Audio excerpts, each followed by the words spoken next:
There's this one super simple trick that you can implement to last longer in bed literally tonight, and I'll show you proof that it works. My name is Marcio and I'm a men's sex coach. I used to struggle with premature ejaculation for a very long time at some point in my life, but not only I overcame it for myself, making sex one of the main things I bring into the table in my relationships, but I've also been helping other men to do the exact same thing and overcome PE naturally for life and go from fear and anxiety in the bedroom to complete control and confidence. And what I'm going to share with you today can literally take you from struggling to last 1 minute to 2 to 5x the amount of time that you're able to have sex for without ejaculating. And this doesn't really get talked about, but it's so simple yet so effective. So let's get straight into it. Take it slow the first 10 minutes. Now I know this sounds super simple, but hear me out. You see, the toughest part about lasting long in bed is surviving those initial first 5 minutes. And the reason for this is because we all have this threshold, right?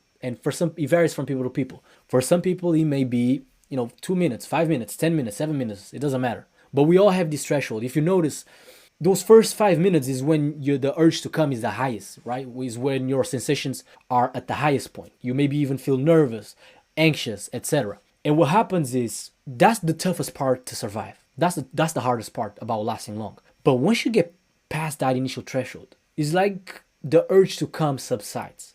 It goes down and becomes a lot easier to control your ejaculation. We come from hundreds of thousands, if not millions of years of evolutionary programming where sex equals to procreate. Okay, and so it is normal to for our body to respond this way. And so what happens is when you take it slow for the first 10 minutes, you will allow your body time to acclimate to everything that is going on and to understand that orgasming, ejaculating is not the point. So getting past this initial threshold can literally 2 to 5x the time that you can have sex for without ejaculating. You might struggle to survive for 2 minutes, which is totally okay. So let's talk about how you can implement this effectively. Let's say the moment you get into intercourse, instead of just going ham, take your time. It is okay to take your time.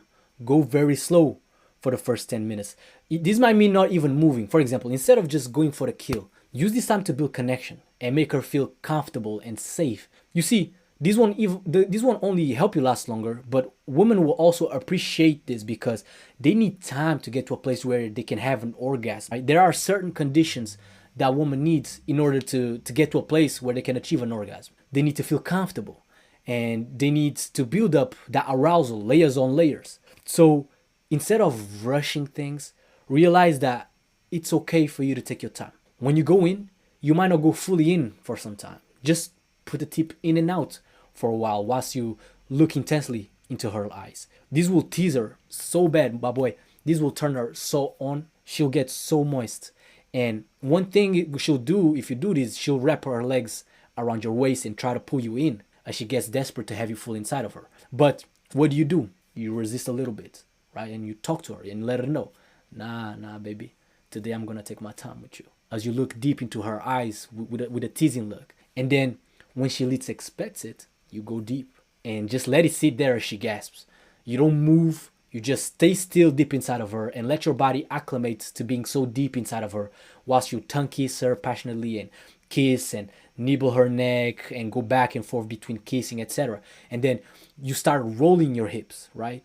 Just like thrusting around. No back and forth or in and out. Just steering around slowly for a while. Moving your gland around inside a coochie. And you keep just playing with her like this and having fun and taking your time. Like you can start stroking back and forth slowly and switch depths and paces and even switch positions and move back and forth between oral and intercourse in between. The point is, take your time. Move around as much as you need and even stop as many times as you need. Allow your body time to acclimate to everything that's going on by getting past the threshold where then it might get to a point where your body relaxes into this easeful pleasure where you can start having this effortless, animalistic wild sex. And here's the long-term benefit of this. You see, we literally have programmed our body to respond the way that it does during sex. And the more you masturbate quickly to porn or have quick sex, the further you cement that programming. So like every time you show up, basically all your body is doing is just running the program,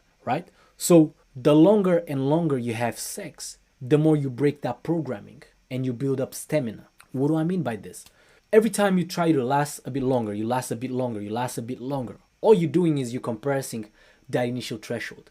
What might usually may take you 5 minutes, 10 minutes to get to a point where your body relaxes into this easeful pleasure where you can then start to go ham and the urge completely disappears. And so that's what I mean by building your stamina. And the thing is, once you're able to master this, once you realize this, now you're able to implement all those other techniques that you've learned to help you last longer from Google, right? Speaking of which, if you ever done Kegels and struggled to see the results that you expected, then watch this video where I break down why Kegels might actually be making your situation worse and what to do instead that's going to condition your physiology to be able to last longer during sex.